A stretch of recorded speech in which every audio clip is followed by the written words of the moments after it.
Good morning. Let me ask you a question, and be honest with yourself. When was the last time you felt it? That knot in your stomach, that quickening of your pulse, that little voice in your head listing all the things that could go wrong. I'm not talking about the fear of a spider or a sudden noise. I'm talking about the deep fear of the unknown, the new chapter, the big risk, the radical change, the dream that seems to laugh at your current reality. That fear is ancient, and today we're going to talk about an equally ancient antidote: faith. Not necessarily a religious faith, but a foundational faith. The kind of faith that says, the direction of my calling is more reliable than the comfort of my current cage. And for that, we turn to a story that's over 4,000 years old. The story of a man named Abraham. The book of Genesis introduces us to Abram, later called Abraham. He's 75 years old, not exactly the startup founder age we think of. He's settled, he's established. His life has a shape, a rhythm, a known quantity. Then he gets a call, a divine nudge, a promise that cracks open his settled world. Go from your country, your people, and your father's household to the land I will show you. Let's stop there and diagnose the fear in that one sentence. First, go from your country.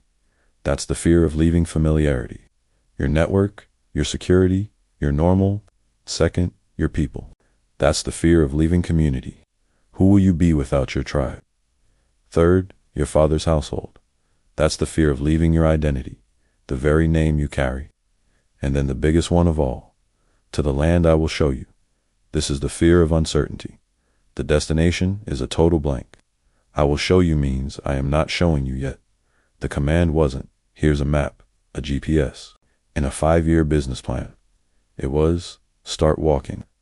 I'll tell you when you've arrived. This is the quintessential human dilemma, the tension between the clarity of what you're relieving and the mystery of what's ahead. And here is Abraham's foundational choice, the one that defines his entire legacy. He chose faith over fear. He valued the promise of the future more than the inventory of the past. So what was the nature of this faith? It wasn't a blind leap into the dark. It was a deliberate step into the dim light, trusting the source of that light. Abraham's faith was built on a foundation of 3 key pillars. First, he had faith in a promise, not a plan. He didn't have a blueprint, but he had a guarantee.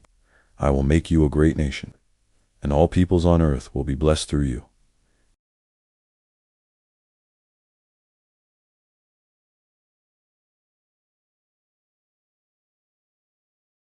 The idea that won't let you go. Cling to that more tightly than to the how-to manual you wish you had. Second, he had faith in a direction, not a destination. He didn't know where he was going, but he knew who was leading. This is crucial. Fear shouts, I need to see the entire staircase. Faith whispers, just take the next step with integrity. It's about progress, not perfection. Movement, not a map. When you move in faith, the path reveals itself as you walk it. The muscle of faith is built step by unknown step. And third, he had faith in a seed, not a harvest. Abraham was promised descendants as numerous as the stars, but for decades he had 0 children. He was investing in a harvest he could not see. Faith is willing to plant a seed in a season where there is no sign of rain. It's working on that project, having that difficult conversation, building that skill not because the reward is imminent, but because it's the right thing to do. This foundation turned him from Abram, which means exalted father, to Abraham, father of multitudes. His very identity changed during the journey, not after it was over. Now, let's bring this into your life. Today, you are faced with your own unknown. Maybe it's a career pivot, starting or ending a relationship, speaking your truth, launching a venture, facing a health challenge, or simply choosing to believe in a better tomorrow when today is hard. And at that fork in the road, 2 voices emerge.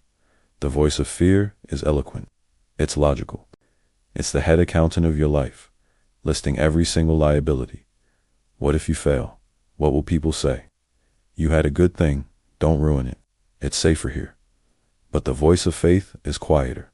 It's a whisper from your core. It's the architect of your destiny. It doesn't deny the risks, but it speaks to a deeper truth. What if you fly? What does your heart say? Is this cage really safe, or is it just familiar?